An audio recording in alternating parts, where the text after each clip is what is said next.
Olá, meus amigos, amigas, internautas, sejam todos bem-vindos. Nós vamos concluir hoje esta parábola aí, o paralítico de Cafarnaum, e espero que realmente nós, ao concluí-la, todos nós consigamos pôr as nossas paralisias mentais em movimento.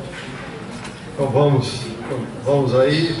Essa é uma pintura simbolizando a descida do paralítico através do teto, só para que nós possamos ficar com isso na mente. Então, no encontro anterior, nós já vimos que é explicar tudo isso à luz da doutrina espírita, né? Então vamos rever o texto evangélico. E vieram ter com ele, conduzindo um paralítico trazido por 4 pessoas. E não podendo aproximar-se dele por causa da multidão, descobriram o telhado onde estava e, fazendo um buraco, baixaram o leito em que jazia o paralítico. E Jesus, vendo-lhes a fé, disse ao paralítico: Filho, perdoados estão os teus pecados. Estavam ali assentados alguns dos escribas, que arrazoavam em seu coração, dizendo: Por que dizer-se assim blasfêmias? Quem pode perdoar pecados, senão Deus? E Jesus, conhecendo logo em seu espírito que assim arrazoavam entre si, lhes disse: Por que arrazoais sobre estas coisas em vosso coração? Qual é mais fácil? Dizer ao paralítico: estão perdoados os teus pecados? Ou dizer-lhe: levanta-te e toma o teu leito e anda? Ora, para que saibais que o Filho do Homem tem na terra poder para perdoar pecado, disse ao paralítico: a ti te digo, levanta-te e toma o teu leito e vai para a tua casa. E ele se levantou e, tomando logo o leito, saiu em presença de todos, que de sorte que de uma forma tal que todos eles se admiraram e glorificaram a Deus, dizendo: nunca tal vimos. Então nós já vimos uma boa parte no encontro anterior, e nós vamos continuar a partir deste versículo. E Jesus, vendo-lhes a fé, disse ao paralítico: Filho, perdoados estão os teus pecados. Marcos, capítulo 2, versículo 5. Então vamos lá, meus amigos. Em que se fundamentou Jesus para atender o paralítico? Por que ele atendeu aquele paralítico? Imagine se fosse um deputado, se fosse uma autoridade ou uma autoridade. Imagine alguém fazendo isso e chegando desta forma. O que ele iria fazer? Atender a pessoa? Esteja preso. Aí, o Flávio já gritou: esteja preso. O orgulho viceja. Na falsa autoridade momentânea, ele acredita que pode tudo, quando na realidade um servidor está ali para servir o público que o colocou lá, a coisa pública, e não a coisa individual. Mas não interessa esse caso. Continuemos em Jesus. Em que fundamentou Jesus, então, para atender o paralítico? Na fé revelada por ele e seus intercessores. Imagine, eu não posso chegar. Acharam um caminho, descobriram um pedaço do telhado e desceram o leito até Jesus. E vejam o que disse Jesus: a fé de ambos, mais a misericórdia divina, culminou então na concessão de uma nova oportunidade para a superação daqueles débitos contraídos em vidas passadas. Jesus simplesmente poderia ter mandado embora, ou não atendido. Nós, como é que agiríamos? Nós, se estivéssemos numa situação semelhante, pô, o que esse cara está fazendo aqui? Justo um paralítico? Não é assim que nós agiríamos dentro da nossa pequenez? Como ele entrou aqui? Ele tem que fazer como todo mundo, entrar pela porta. Mas Jesus não. Jesus, que nos ama ilimitadamente, agiu desta forma. Deu uma chance para aquele paralítico. Mas aí, desculpa, só tem dois pontos aí que eu enxergo que a gente deve analisar. Um é esse aí, ó, que é aquilo que o professor Paulo nos fala. Se trocar a palavra pecado por erro, a gente vai compreender melhor. Com certeza. E além do que é mais tranquilo, pecado, erro. Então, os erros estão perdoados, os que ele cometeu antes. E aqui entra mais ou menos aquela figura do centurião. Sem o pessoal lá, foi fundamental, não só por levá-lo, mas por terem fé de levá-lo até lá. Não, é aquele cara que vai te curar, vamos lá, e carrega, vamos embora. Isso que você está falando, nós vamos ver na sequência, que realmente, se não fosse a fé desses quatro, ele não seria ajudado, não seria auxiliado. E a fichinha que Jesus viu, assim, a ficha fichinha dele, que apareceu na ficha holográfica, ali, estava impressa em cada um de nós, o nosso cartão de visita, não tem dúvida. Pois não. Além de erro, podia-se pensar saída do caminho, desvio do caminho. É que pecado, essa tradução bíblica, se nós formos avaliar profundamente, nós vamos ver que a tendência é mais para erros, os erros do passado. Porque o que é um pecado? Eu errei, mas eu sou alguém que não tenho condição de não errar? Por estar mais próximo do ponto de partida do que do ponto de chegada, eu saí do caminho correto por falta de conhecimento, por falta de segurança na minha conduta. Então eu ainda estou procurando os caminhos corretos. Então são erros fora do caminho e que nas traduções bíblicas, para ficar bem claro, chamou-se de pecado, para dar uma impressão de coisa completamente que não pode ser feita, que já fizemos milhares de vezes. Não é verdade? Então, além de dar esta oportunidade, a expressão disse ao paralítico chega até nós para que a gente pense um pouquinho sobre o magnetismo do Cristo, aquela força avassaladora que ele tinha, um comprimento de onda extremamente curto, com uma velocidade incrível, que trocava moléculas malsãs por moléculas sãs instantaneamente. Então esse magnetismo do Cristo é para a gente pensar um pouco. Chegaremos lá? Chegaremos lá. Quando? Não interessa, nós somos eternos. Hoje, amanhã, ontem, é tudo hoje. Não temos que nos preocupar com isso. Temos que estar preocupados com o aprendizado que estamos tendo hoje. Amanhã é outro dia. Amanhã nós vamos pensar no amanhã. Emmanuel, Caminho, Verdade e Vida, capítulo 118, vem e nos diz o seguinte: muitas pessoas confessam a necessidade do Cristo, precisando seguir o Cristo. Eu sou cristão, mas frequentemente alegam obstáculos que lhes impedem a sublime aproximação. Mas como é que eu vou? O Cristo hoje eu tenho que ir lá ajudar, tenho que ir no asilo, no hospital. Não, peraí, eu tenho um encontro, eu tenho um happy hour, eu tenho não sei o quê, depois eu vou. Mas, frequentemente alegam obstáculos que nos impedem desta sublime aproximação. Entretanto, para que possamos receber os seus benefícios imortais, continua Emmanuel, é imprescindível estendermos a nossa capacidade para outros. Somos responsáveis pelo mal que praticamos, somos responsáveis também pelo mal oriundo do bem que deixamos de praticar. Aqui. Temos que estender essa capacidade para outros.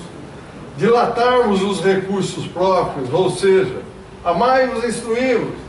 Não é ficar quietinho, indo uma vez por semana no centro e achar que está tudo maravilha, não. Aí, dilatar os recursos próprios em todos os sentidos. Conhecimento, caridade, atuação, auxílio. e marchar ao encontro do Cristo sob a luz da fé viva. Fé para valer, não é um fé, um faz de conta, que eu sou cristão. Não, ou eu sou ou eu não sou, ou eu acredito ou eu não acredito. E para acreditar eu tenho que estudar com profundidade e trabalhar amando a Deus e ao próximo como a nós mesmos. Não temos alternativa. O que podemos então entender na afirmação de Jesus? Filho, perdoados estão os teus pecados. Que pecados? Vamos ver o que nós podemos entender nesta afirmação. Isso aí, de que Jesus estava ciente do novo estado de alma do enfermo. O que falou, leu a ficha holográfica, leu a aura, viu, ele perscrutou dentro daquele doente, ele já sabia. Aliás, como eu falo perscrutar, ouviu a ficha, qual é a nossa ficha? Como é que vão nos reconhecer no mundo espiritual? É tirar um cartãozinho de visita? Não, ele está impresso em nós. A nossa alma está ali. Ali está tudo escrito o que somos, quem fomos. Não tem como fugir. Eu vou olhar para o Hugo e falar, nossa, Hugo, você foi isso. Mas da mesma forma que eu estou falando, ele está vendo o meu. Ô, Maida, você também foi assim. Porque não tem como esconder. Então veja, ele já estava ali ciente quando ele chegou, ele já sabia do estado de alma daquele enfermo. Filho é a expressão carinhosa aplicada ao homem renovado pelas provações. É isso que nós utilizamos. Mas capaz, este homem renovado é capaz de refletir os ensinamentos de Jesus nas suas ações e exemplificações do bem.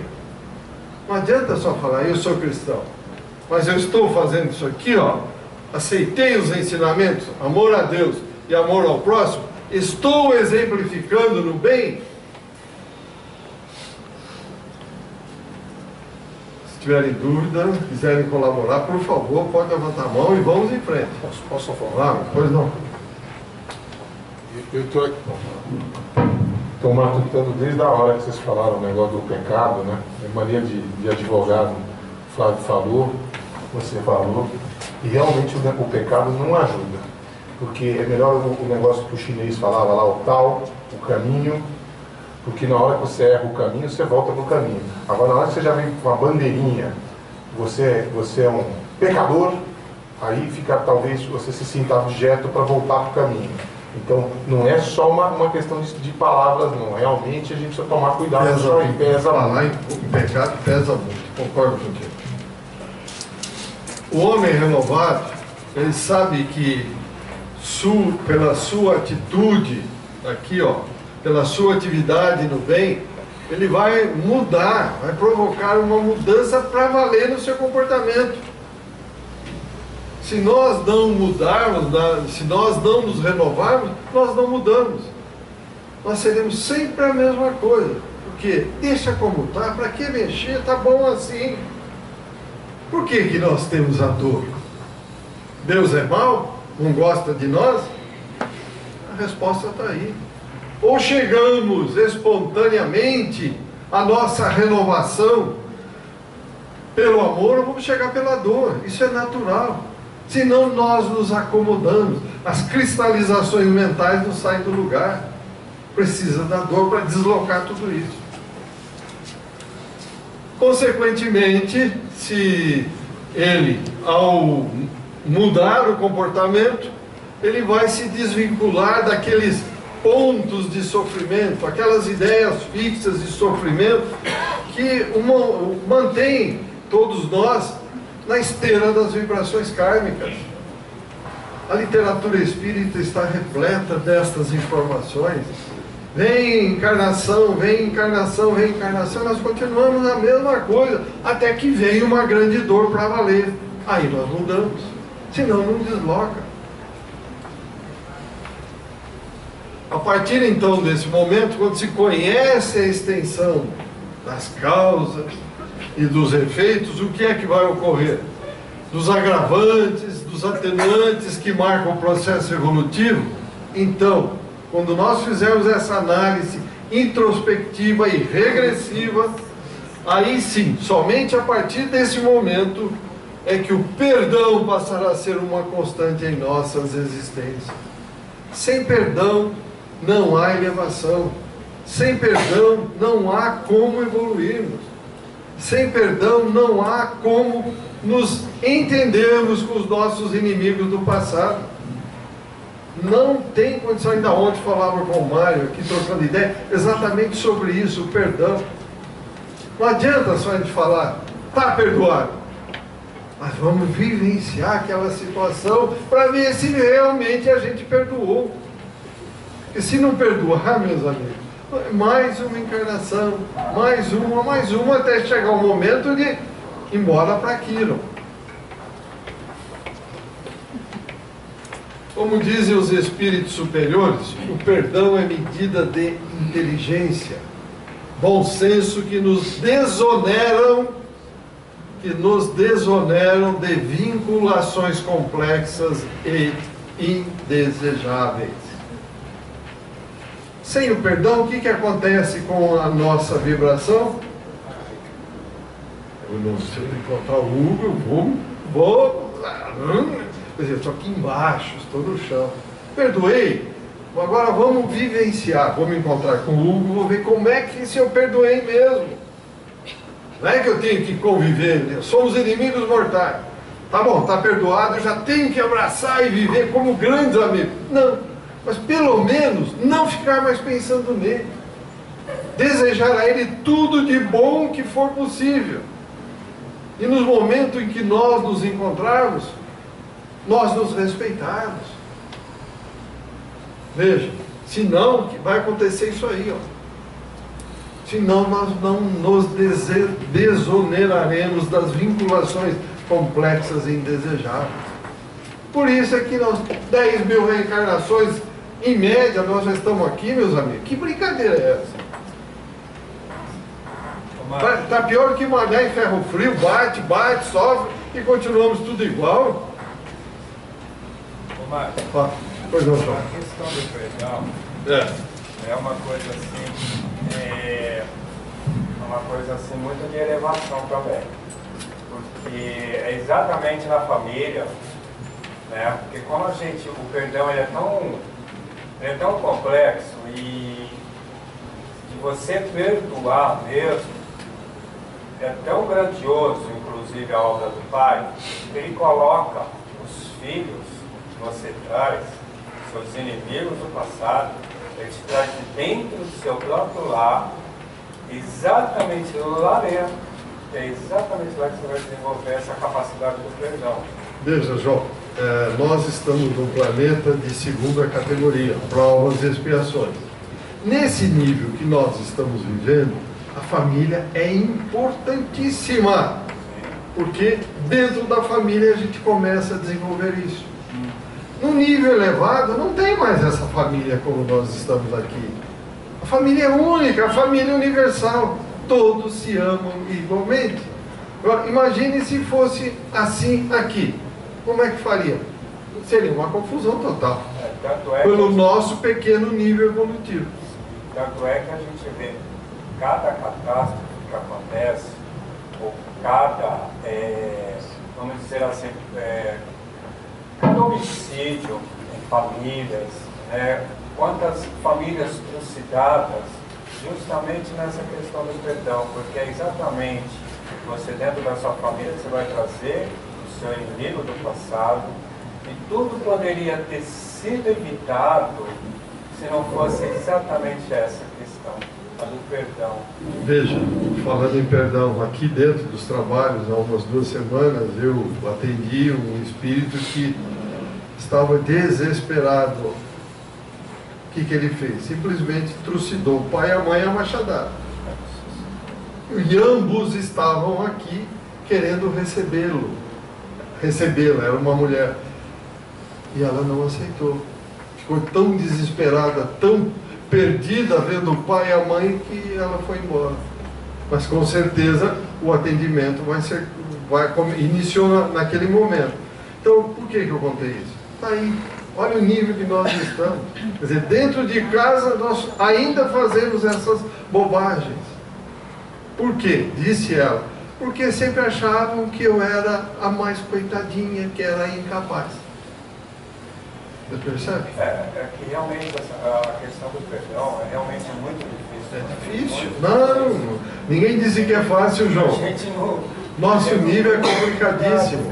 Porque Mas você imagine se você, como eu conheci uma família, né, a mãe ela se gradeava com a filha. Ela se gradeava com a filha. E ela queria de qualquer jeito saber o que realmente essa filha, que ela se gradeava muito, foi. No entanto, ela foi, fez essa regressão. Tá? Ela descobriu que a filha que hoje ela traz, que ela tanto odiava, a filha matou ela no passado. Aí o que aconteceu? Mas matou por quê? Então, exatamente por quê? Por causa do perdão, e aí vai envolver muitas outras situações que não cabe aqui falar, mas a questão do perdão é muito difícil. Mas, João, e todos nós aqui presentes, ninguém veio passar férias no planeta Terra. Ninguém é terráqueo. Todos nós estamos momentaneamente vivenciando uma nova experiência que nós pedimos, que nós concordamos, de acordo com o planejamento espiritual feito com base nas nossas experiências anteriores. Então nós que estamos tendo a felicidade de saber disso, temos aí a obrigação de desenvolver o perdão no coração. Então nós temos que pelo menos tentar, pelo menos tirar da cabeça. Aquilo que eu falei, não é ficar abraçado com o inimigo, mas tirar da cabeça. Não é missão impossível, né? Não é impossível. Mas é por isso que nós estamos aqui, exatamente para tentar isso. Dentro do que você falou, graças a Deus a gente já está sabendo essa questão do perdão como outras e outras situações, mas graças a Deus a gente está tentando. Vamos ver se na próxima a gente... Não é agora, João. Não temos que ir à próxima. Porque a próxima, meu caro, a próxima, você pode nem estar aqui, nem eu. Podemos estar em Quilo, meu caro. Não, eu não quis dizer que na próxima... É agora, não brinca não. É evidente que nós estamos... É evidente que nós estamos batalhando para isso. Nós estamos tentando essa questão do perdão. Entendeu? Não sei se vamos conseguir, mas... Olha, uma sugestão de caminho seria através de uma amplificação da consciência. Se amplifica a compreensão, a amplificação da consciência adquire compreensão. Através da compreensão se chega ao perdão. Com a amplificação de consciência e compreensão se chega ao perdão. Não é no escuro e não é por pena, não. É por um conhecimento adquirido e uma expansão de alma. Veja bem, nós estamos aqui exatamente para isso. É para entender quem somos nós, de onde viemos, por que viemos, por que Deus nos criou, onde nós nos encaixamos nesse universo. Por que eu estou aqui nesse momento, aqui falando com os senhores e os senhores comigo? Por que eu vivo na família A ou na família B e não na família C? Por que eu moro em São Paulo e não moro no Rio Grande do Sul? Tudo tem uma razão. E é isso que nós temos que parar e pensar. Esquecer a matéria, no sentido de ampliar a moralidade. Porque se nós ficarmos afeiçoados, apegados extremamente à matéria, o lado moral vai para as cucuias, não evolui. Não evolui. E eu repito o que eu já disse N vezes. Algum enterro levou alguma coisa daqui? Magda, Pois não. eu só quero recordar para quem lê os Mensageiros, para ler o capítulo lá do Vicente e do Alfredo. Então você vê quanto é difícil perdoar. Nós estamos muito distantes ainda desses princípios. Não é porque nós somos espíritas, Não, é perdoar é mais fácil ganhar na cena. Deixa eu me socorrer do Jornada das Estrelas, né? Os Spock era vulcano. Um dia estava uma discussão lá, isso vocês vão ver que encaixa. E ele falou assim, eu não vou levantar o tom, porque eu não tenho ego. Então o que acontece? Eles evoluíram de uma tal forma que eles são frios, são gelados, então, quer dizer, até demais, né, no caso. Por que nos parece que um espírito superior ele é frio? Por causa justamente disso. Como eles não têm ego, para eles, a pessoa errou, puxa, coitado, deixa eu ajudar ali, porque vai ser difícil eu chegar lá. Então, no momento em que nós dominarmos o nosso ego, e aí entra a consciência que a nossa companheira falou, eu passo a poder perdoar, porque eu estou dominando o meu ego, e não tendo ego, o meu orgulho não avança. E o ego hoje está assim tão exacerbado porque é poder, dominação, é meu, eu sou melhor, eu sou mais bonito, eu sou mais poderoso, eu é que mando, eu é que faço. Então o ego vai exacerbando. Então já acaba tudo isso. Vai acabar, gente. Acaba. Marta, na primeira parte dos trabalhos, como o nosso confrade Flávio gosta de falar, estávamos estudando o Evangelho. E lembrei da doutora Marlene falando para nós a posição da AME, por que ela funcionava. Que ela não é a favor da distanase, né? Por que ela é contra a eutanásia. Você chega lá no último momento da tua vida e é o que o João colocou da família. Aí o pai e o filho fazem as pazes. A mãe e a filha fazem as pazes. Você veio a encarnação inteira para chegar naquele último momento e resolver a questão do perdão. Aquela última... E aí você chega e desliga o sujeito e o sujeito não volta naquele último instante para falar, olha, pai me perdoa, mãe me perdoa. Realmente, está correto. Continuando então. E continua o nosso amigo aí, só para os nossos amigos espíritos superiores. Então, só para a gente encerrar, diz o seguinte: temos que nos desonerar dessas vinculações complexas e indesejáveis, porque senão vai ser mais uma encarnação em vão. Quando chegarmos do lado de lá, me lembro daquela palestra lá que o Maida estava falando, que a doutora Marlene falou, que o Paulo falou, que o Flávio falou, tá? E eu nem levei em consideração. Aí vai ser duro, gente. Aí é o choro e ranger de dentes. Mas continuando então, para as palavras, perdoados os teus pecados, Allan Kardec na Gênese dá a seguinte explicação no capítulo 15.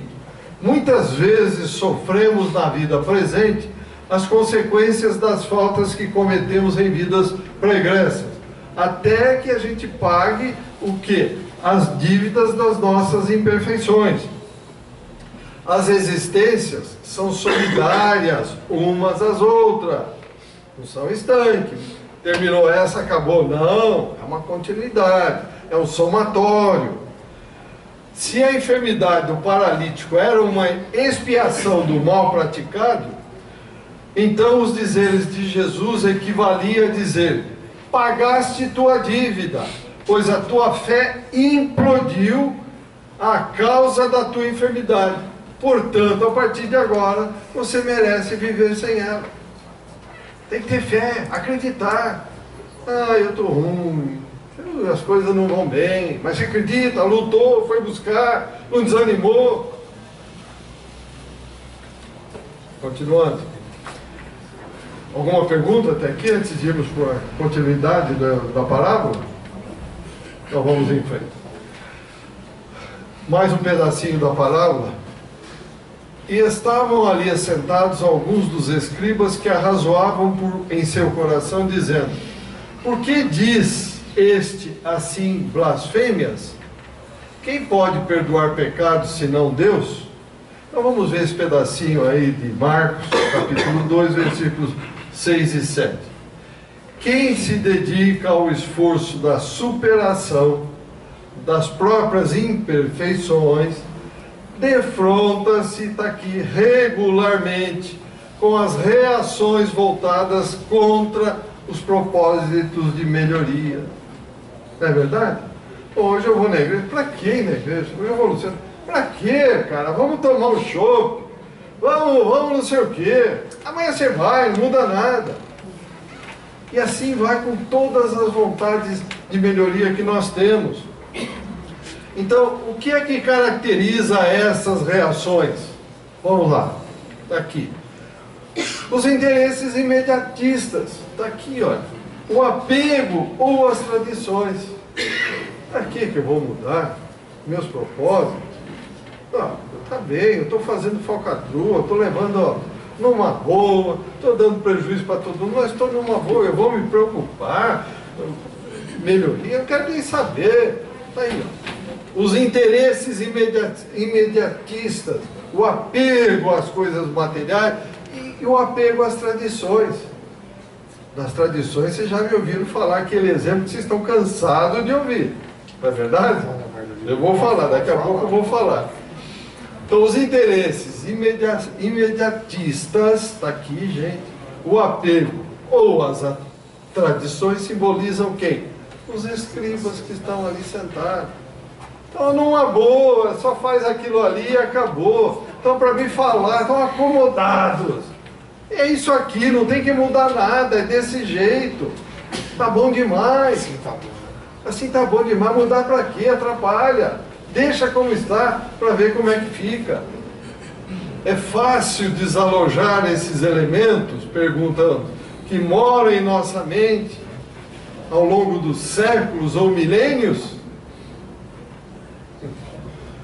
Está na cara que não é, não é? Então nós acrescentamos que as manifestações de desânimo, as manifestações de rebeldia, a resistência às mudanças, também nos mantém acomodados, está aí, ó, realizando observações interesseiras ou instigando intolerância. Aqui numa rua, desanimado, gente, vou trabalhar para quê? Vamos todo mundo parar, vamos fazer uma greve, pronto. Será que eu não quero trabalhar? Greve, greve. E aí? Ah, vamos roubar o nosso patrão? Vamos cada um levar um tanto embora? Aqui, rebeldia. Mais, resistência às mudanças. A partir de agora temos que bater ponto. Não, eu não bato ponto de jeito nenhum. Sempre foi sem ponto. Para que eu vou bater ponto? Essa resistência às mudanças, meus amigos, é que dificultam sobremaneira a nossa evolução. Por isso nós temos pensamentos, ideias cristalizadas há milênios e achamos que estamos bonitinhos e corretos. Sempre os outros que estão errados, nunca nós. Então esse estado de acomodação representa assim, uma outra forma de imobilidade, além da física apresentada para o paralítico, pelo paralítico. Que forma é essa?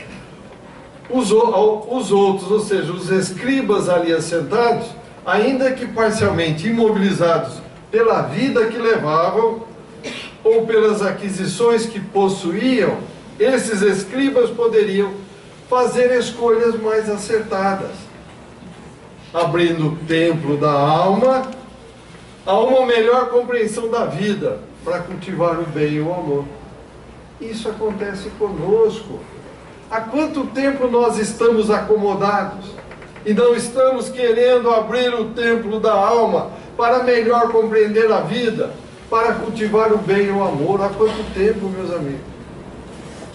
Por isso é que vai acontecer o que tem que acontecer mesmo. Como dizia a doutora Marlene, não será em 2012, mas 2019, nos preparando. Porque está tudo empedrado dentro de nós, cristalizado. Nós não queremos mudar. E só vamos mudar na grande cacetada. Não tem saída.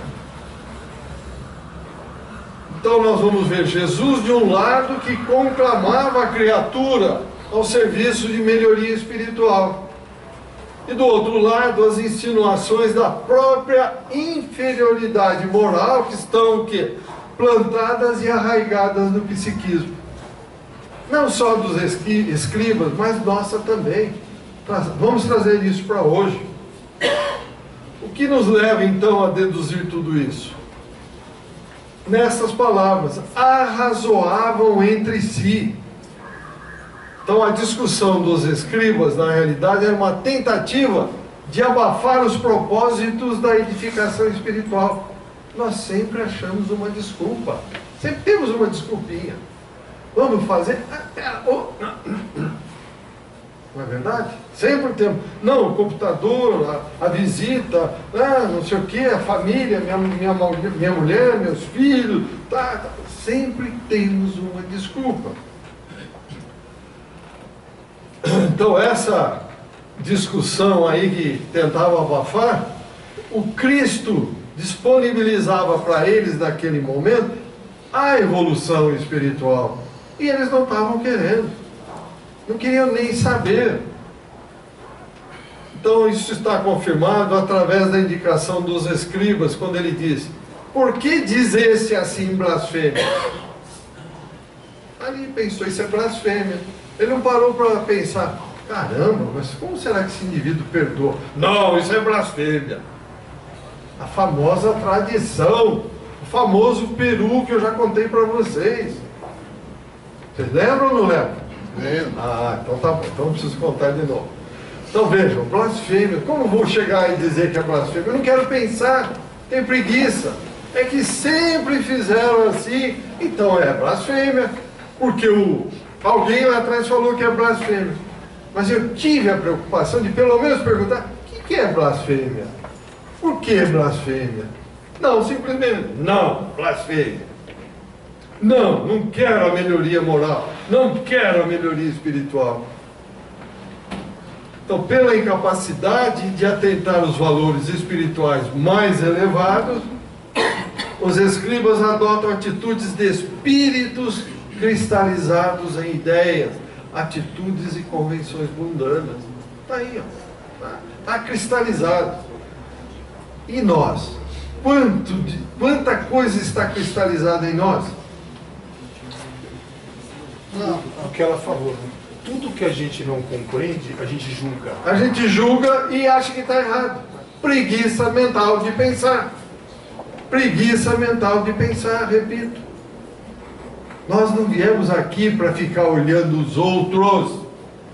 Nós viemos aqui para nos olhar. O que eu tenho que fazer para me elevar? O que eu tenho que fazer para crescer? Sebastião não quer crescer? Ele que vai responder por ele.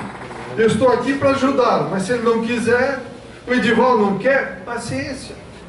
Cada um vai escolhendo o que quer. O que nós temos que fazer é nos disponibilizar, ajudar, auxiliar sempre. Agora, cada um vai tomar a sua decisão. Quer abrir a cabeça e enfiar dentro, nós não podemos fazer. Você não tem chance. Então os escribas adotavam isso e desprezavam o amor que o Cristo lhes oferecia naquele momento. Quantas vezes o amor foi disponibilizado para nós? Quantas vezes nós fizemos igualzinho os escribas? Desprezamos esse amor oferecido? A começar no lar, a nossa mãe, o que nos dá de amor. Quantas vezes brigamos, criticamos, achamos ruim? Não é verdade? Então vemos então a pressão do homem velho, inconformado e desinformado, que se insurge contra a legitimidade dos valores nobres. É aquele negócio, não, tá bom, deixa como está, não vamos mudar não. Está aí, ó, é por causa disso. E o Cristo não falou que nós temos que matar o homem velho e deixar ressurgir ou surgir o homem novo? Está aí na nossa evolução. Não é matar fisicamente, é matar moralmente, dentro da nossa cabeça, essas ideias cristalizadas, e ressurgir coisas de acordo com a paz, o amor, a harmonia e o equilíbrio do universo. Então a pergunta dos escribas, quem pode perdoar pecados senão Deus, revela que eles estavam fechados ao entendimento espiritual. Está muito claro isso. Será que essa pergunta não poderá também ser indicativo de dúvidas? Será que eles, ao falarem isso, mas quem perdoa pecado é Deus, será que eles também não poderiam ter dúvidas na cabeça? Ou seja, a presença de Jesus no templo, mais a multidão, mais o paralítico, causaram algum impacto naqueles naqueles cultores da lei mosaica. Pode ter causado isto, pois o que acontece? Se não fosse assim, eles não teriam dado a mínima atenção a Jesus. Pela diferença, pela posição, eu vou olhar para esse Galileu. Se não tivesse causado um impacto, eles não teriam nem dado uma olhada, mas pode ter dado uma olhada e pode ter causado alguma dúvida também. Então lembremos-nos que da mesma forma que o doente apoiou-se nos amigos para colocá-lo no caminho da cura, os escribas se apoiaram entre si para neutralizar o que? O esforço da mudança suscitada por Jesus naquele momento. Normalmente não é assim? Ah, não, tá falando alguma coisa, aí o Hugo fala, é verdade, tá certo, Hugo. Aí vem o Henrique, ó, acabou, um apoia o outro e nós temos preguiça de pensar e não mudamos. Preferiram continuar presos ao ensino literal da lei mosaica. Não quiseram saber coisa nova. Epa, eu aberto para coisa nova, não, estanque, não quero saber. E é isso que está acontecendo conosco, meus amigos e amigas, internautas. Há quantas encarnações, repito, estamos fazendo a mesma coisa. Alguma pergunta? Algum comentário antes de irmos para mais um pedaço da parábola? Ou vamos em frente? A palavra razoável, aqui, ó, o significado mais... Discutiam entre si. E Jesus, conhecendo logo em seu espírito que assim arrazoavam entre si, lhes disse: por que arrazoais sobre estas coisas em vosso coração? Qual é mais fácil? Dizer ao paralítico: estão perdoados os teus pecados, ou dizer: levanta-te e toma o teu leito e anda? Então vejam só, as palavras do Cristo, amar a Deus e ao próximo como a si mesmo, ressoam em nossa consciência. Ressoam. Porém, o que acontece?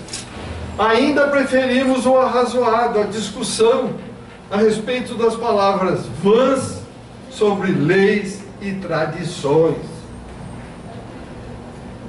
E agora eu vou repetir a historinha.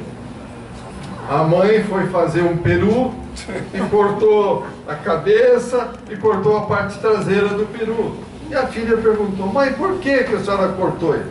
Ué, é tradição, a tua avó cortava, a avó era viva. Vó, por que a senhora corta?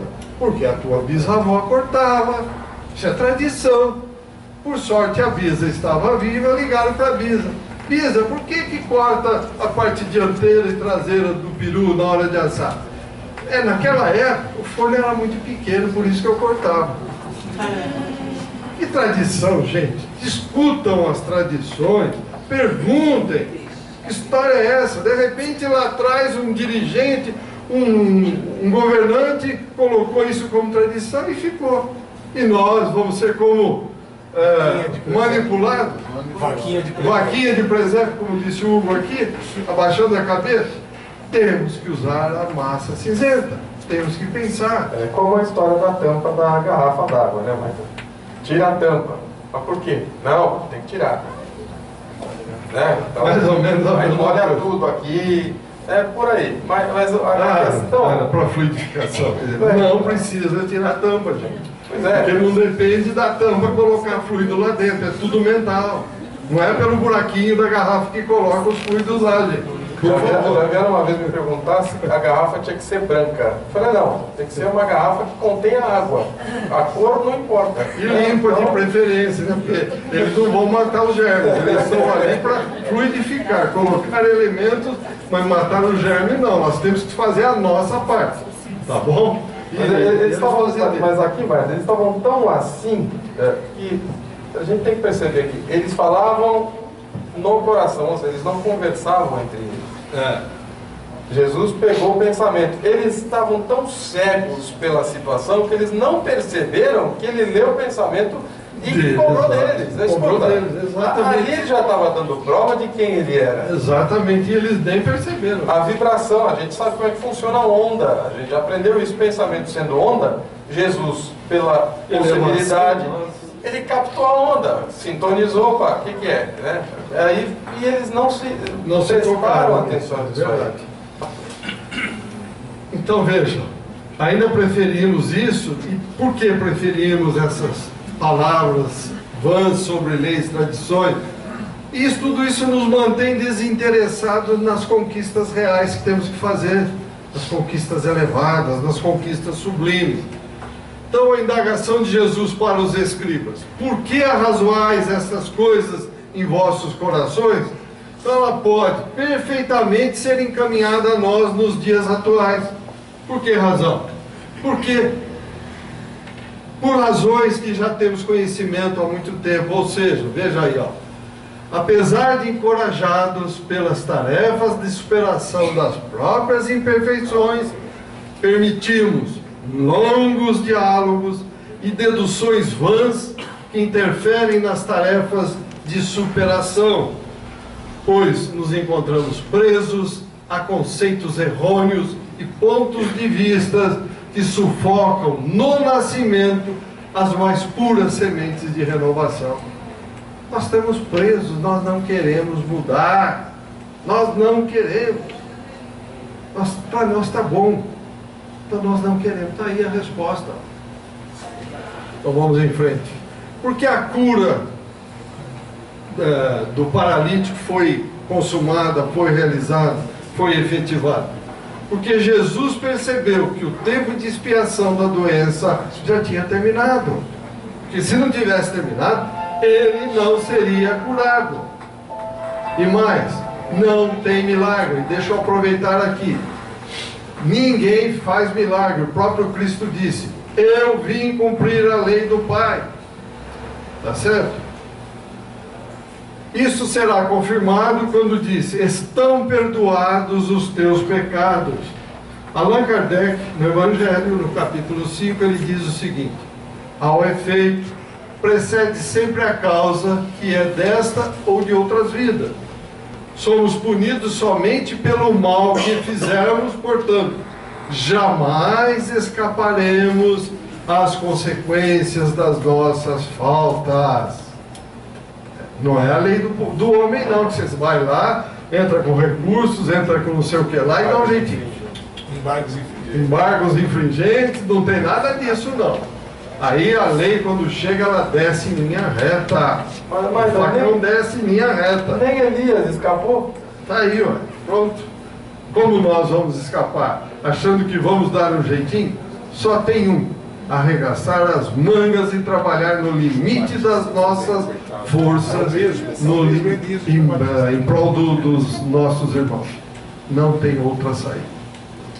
Não é que vamos ficar livres das nossas culpas, vamos atenuar um pouco. Então diz, continua Kardec: o infortúnio que à primeira vista parece merecido tem a sua razão de ser. Não cai um fio de cabelo ou uma folha de uma árvore que o Pai não tenha conhecimento. Então os cristãos, seguidores do Cristo, sabem que o seu comportamento é diretamente proporcional aos esforços que emprega no sentido de domar as suas más inclinações. Vejam, más inclinações. Nós nascemos com elas? Não.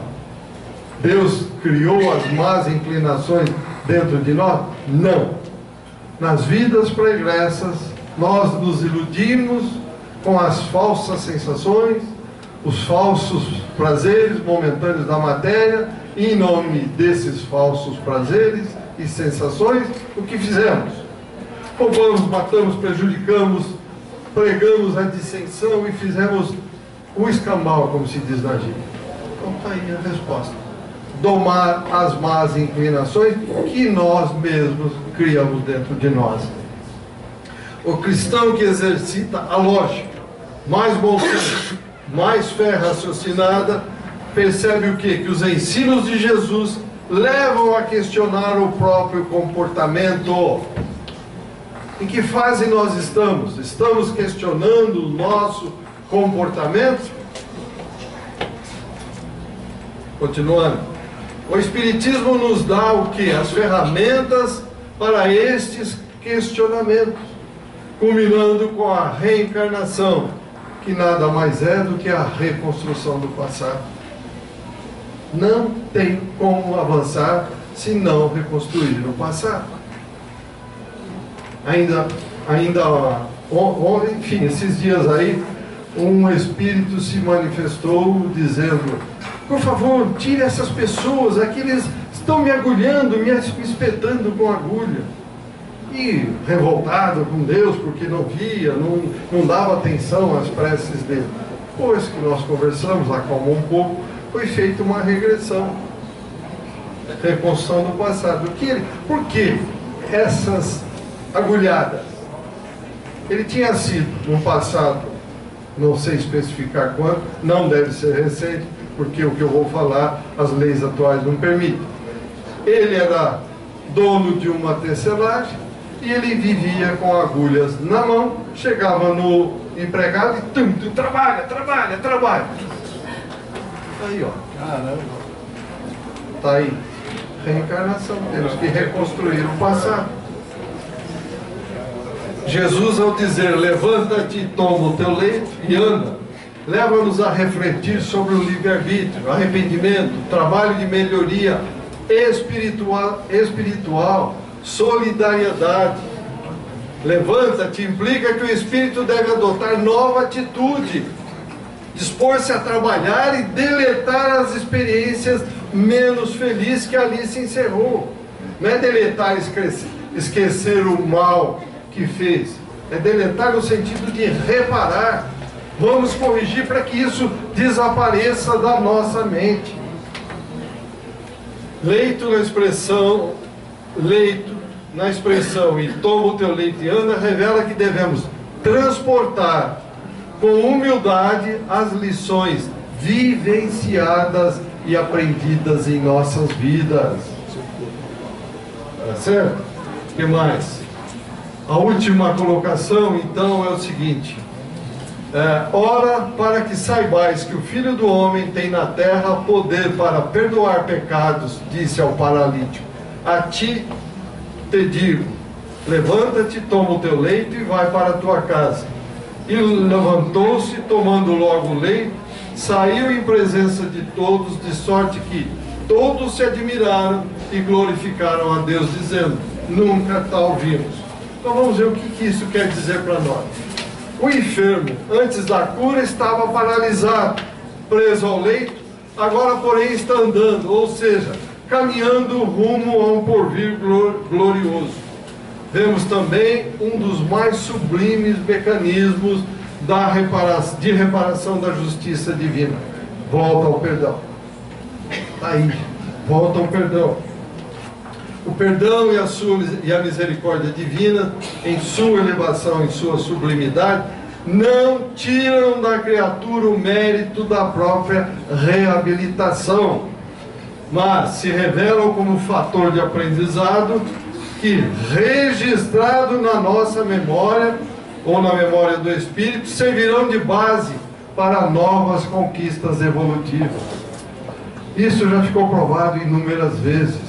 Quando o Espírito se manifesta naquela raiva, naquela belicosidade, e ele percebe da necessidade do perdão, e ele perdoa no momento que está sendo atendido, tudo se torna transparente, tudo claro, há uma claridade impressionante na sua existência. Aqui está bem claro isso. Então, para que saibais, estamos quase encerrando, indica a necessidade de estarmos conscientes de que o Cristo é o modelo e guia da humanidade terrestre, o que é confirmado pela questão 625 do Livro dos Espíritos. O Cristo, construtor e diretor do planeta, identificado como Filho do Homem, revelou-nos a lei do amor, e mais, que no futuro a humanidade terrestre identificar-se-á com o Pai. futuro. E para nós encerrarmos essa frase, a ti te digo, levanta-te, além de um comando ao paralítico, também nos atinge hoje, indicando que devemos sair da zona de conforto mental, que eu falei até há pouco em que nos encontramos. E a frase, a ti te digo, indica a necessidade de processo de análise profunda que serve também para nós hoje. Tem mais 2 ou 3, mas o mais importante é a lição que vai ficar. Vamos sair da zona de conforto em que nós estamos. Todos estão sendo chamados, neste momento, para dar o que temos de bom. Se nós não aproveitarmos esse momento, deixar para outra encarnação, aonde estaremos encarnados? No planeta primitivo? Então, com a certeza de que aqui estamos, vamos aproveitar e fazer o máximo que pudermos em prol de quem? De nós mesmos. Alguma pergunta, algum comentário? Em relação à reabilitação, nós temos nessa nossa encarnação, nessas nossas vidas aqui na Terra, um grande benefício, porque nós somos induzidos à reabilitação pelos incômodos. Os incômodos, um atrás do outro, nós somos tão incomodados que nós somos levados ao retorno ao caminho. O desvio do caminho, encontramos tantos danos que nós somos encaminhados, empurrados ao retorno do caminho. Então esse é um grande presente que a gente tem aqui na vida. Por isso a dor. A dor é a que nos traz ao eixo, nos traz ao caminho. Então, meus amigos, amigas, muito obrigado pela atenção, internautas. Tá. Então, muito obrigado pela nossa aula, e o Dr. Luiz Gustavo vai dar um recado sobre a continuidade destas aulas. Boa noite a todos. Só aproveitar esses instantes antes dos trabalhos para avisar que a partir do dia 2 de abril nós começaremos, né, quando eu digo nós, são alguns dos expositores aqui do Grupo Espírita Caibai-Schutel e aqueles que pertencem à Associação Médica Espírita de São Paulo. Nós iniciaremos o estudo do livro Evolução em Dois Mundos a partir do dia 2 de abril, né, agora no próximo mês. Então contamos com a presença e a participação de todos. Muito obrigado.